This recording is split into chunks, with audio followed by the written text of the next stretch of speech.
India market invest mindset আপনাদের স্বাগত। যা চ্যানেল নতুন এসেছেন তাদের কোনো প্লিজ চ্যানেলটাকে সাবস্ক্রাইব করবেন, লাইক করবেন, বেল আইকনটা প্রেস করবেন, তার সাথে অল্পনামটা প্রেস করবেন, নোটিফিকেশনটা কিন্তু সঙ্গে সঙ্গে আপনাদের কাছে গিয়ে পৌঁছাবে।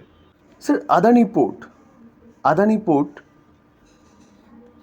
আজকে দেখুন প্রায় 2%-এর কাছাকাছি ট্রেড করছে।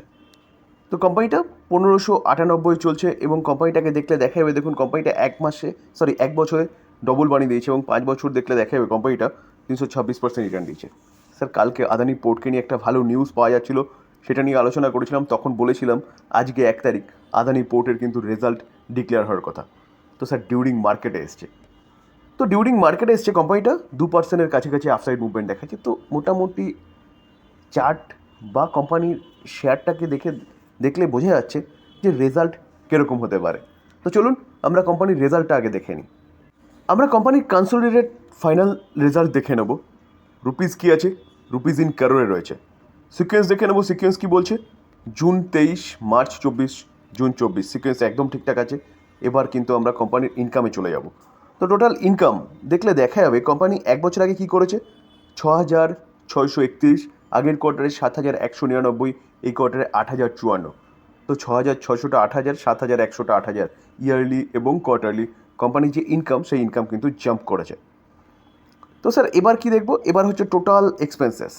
তো টোটাল এক্সপেন্সেস দেখলে দেখা যাবে 1 বছর আগে কোম্পানি 4,065, আগের কোয়ার্টারে 4,450, এই কোয়ার্টারে 4,238।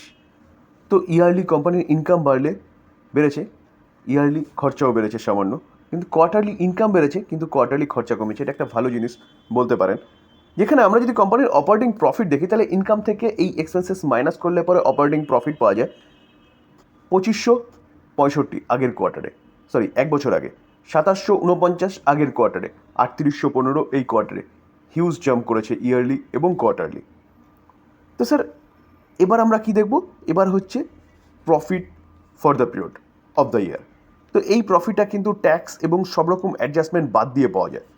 তো দেখলে দেখাবে, দেখুন 2,119 1 বছর আগে, 2,014 আগের কোয়ার্টারে, 3,107 এই কোয়ার্টারে।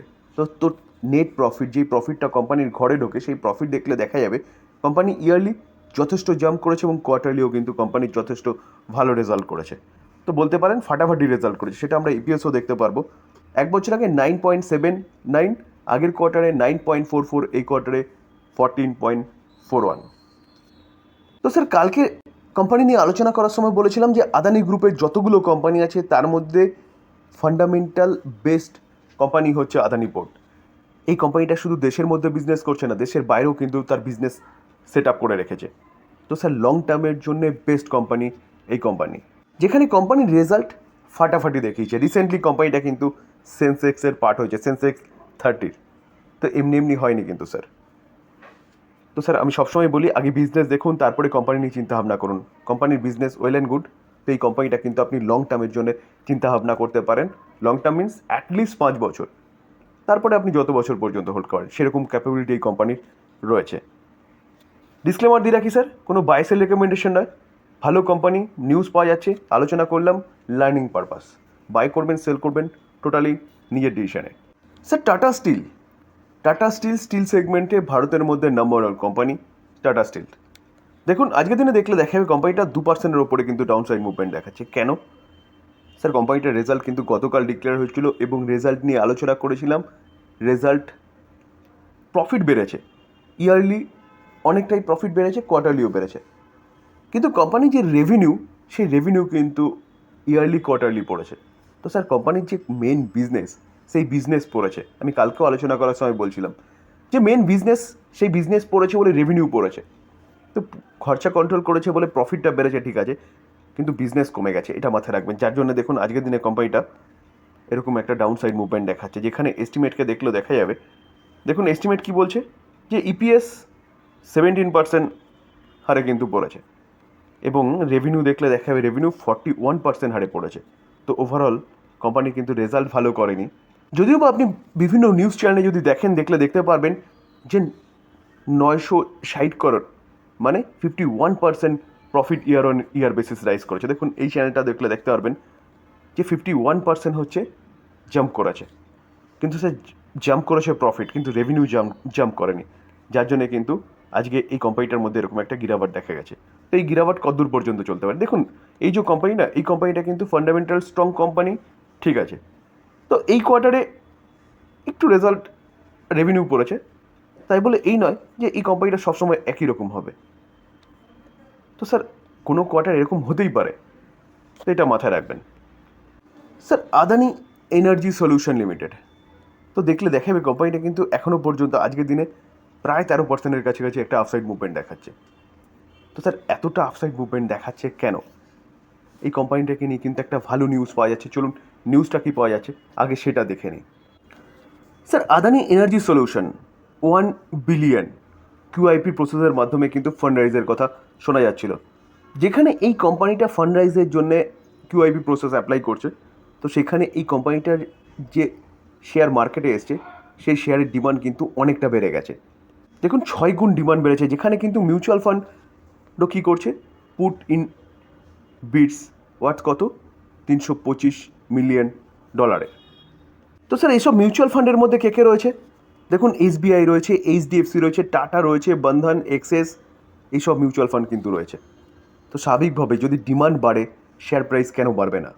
দেখুন স্যার আদার্স ইনভেস্টরদের মধ্যে কে কে রয়েছে, ব্ল্যাক রক রয়েছে, জুপিটার রয়েছে, নামুরা রয়েছে।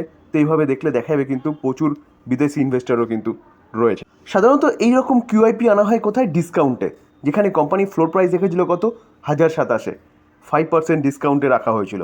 সেখানে কোম্পানি কিন্তু একটা ভালো মুভমেন্ট দেখাতে শুরু করেছে, কারণ হচ্ছে কোম্পানির শেয়ারের ডিমান্ড, যেখানে 6 টাইম কিন্তু ওভার সাবস্ক্রিপশন হয়ে গেছে। তার জন্যে কিন্তু স্যার কোম্পানিটা এতটা ভালো মুভমেন্ট দেখাচ্ছে। দেখুন স্যার ডিমান্ড কেন বাড়ে কোম্পানিগুলোর জন্য, কোম্পানি ভালো কোম্পানি হলে অবশ্যই। তো আদানি এনার্জি সলিউশন, তো বোঝা যাচ্ছে কোম্পানিটা কী কাজ করে। তো এই কোম্পানিটা কিন্তু আপনি রাডারে রাখতে পারেন ইনভেস্টমেন্টের জন্যে, লং টার্মের কথা মাথায় রেখে। Sir power grid corporation of India limited, দেখলে দেখাবে আজকের দিনে কোম্পানিটা কিন্তু 4%-এর কাছাকাছি একটা আপসাইড মুভমেন্ট দেখাচ্ছে। যদি আমরা লাস্ট 1 মাস দেখি, দেখলে দেখাবে কোম্পানিটা কিন্তু প্রায় 10%-এর কাছাকাছি, এবং এই জায়গাটা যদি দেখেন, দেখলে দেখা যাবে কোম্পানিটা কিন্তু ভালো মুভমেন্ট দেখিয়েছে। তো দেখানোর পিছনে কারণ, অবভিয়াসলি দেখানোর পিছনে কারণ হচ্ছে কোম্পানিটার বিজনেস। কিছুদিন আগে এই কোম্পানি নিয়ে কিন্তু আমি আলোচনা করেছিলাম যে কোম্পানি কত 40,000 করোড় ইনভেস্টমেন্ট করতে চলেছে। তো স্যার 40,000 করোড় নেক্সট 5 থেকে 7 বছরের মধ্যে। তো স্যার সেদিনকে কিন্তু আমি ডিটেলসে আলোচনা করেছি যে কোম্পানিটা এই 40,000 করোড় যে রোড ম্যাপ করেছে ইনভেস্টমেন্ট করতে চলেছে কোথায়, মিডিল ইস্টে। তো স্বাভাবিকভাবে 40,000 করোড় যদি ইনভেস্টমেন্ট করে কোম্পানিটার বিজনেস বাড়বে। স্যার বিজনেস বাড়ার সাথে সাথে কোম্পানিটার প্রফিটেবিলিটি, রেভিনিউ সব বাড়বে। তো এই কোম্পানিটা কিন্তু এভারগ্রিন কোম্পানি, আপনি এই কোম্পানিটা রাডারে রাখতে পারেন। দেখুন আমরা যদি দেখি 1 বছরে 91% রিটার্ন দিয়েছে, আমরা যদি 5 বছরে দেখি, দেখলে দেখা যাবে 205% রিটার্ন দিয়েছে। তো 2020 থেকে গভর্নমেন্ট যখন তার রোড ম্যাপ চেঞ্জ করেছে, সেটা দেখলে দেখা যাবে 300%-এর ওপরে কিন্তু রিটার্ন দিয়েছে 2020 পর থেকে কোম্পানিটা। তো এই কোম্পানিটা ভবিষ্যতেও ভালো কিন্তু একটা ক্যাপিটাল গেন বানিয়ে দিতে পারে। তো স্যার এই কোম্পানিটা কিন্তু আপনি রাডারে রাখতে পারেন, যেখানে কোম্পানিটা বিজনেস ভালো করছে, তো ইনভেস্টার এই কোম্পানির দিয়ে কিন্তু এগোচ্ছে। স্যার ডিসক্লেমার দিয়ে রাখি, কোনো বাই সেল রেকমেন্ডেশন নয়, কোম্পানিগুলোর সম্বন্ধে ভালো নিউজ পাওয়া যাচ্ছে, সেগুলো আপনাদের সামনে তুলে ধরার চেষ্টা করলাম। তো লার্নিং পারপাস, বাই করবেন সেল করবেন টোটালি নিজের ডিসিশনে, বা আপনি আপনার ফাইন্যান্সিয়াল অ্যাডভাইজারের সাথে কিন্তু কথা বলে নিয়ে তারপর করবেন। আলোচনা যদি ভালো লাগে, যারা চ্যানেল নতুন এসেছেন তাদের প্লিজ চ্যানেলটাকে সাবস্ক্রাইব করবেন, লাইক করবেন, বেল আইকনটা প্রেস করবেন, তার সাথে অল বাটনটা প্রেস করবেন, নোটিফিকেশনটা কিন্তু সঙ্গে সঙ্গে আপনাদের কাছে গিয়ে পৌঁছবে। থ্যাংক ইউ, ভালো থাকবেন।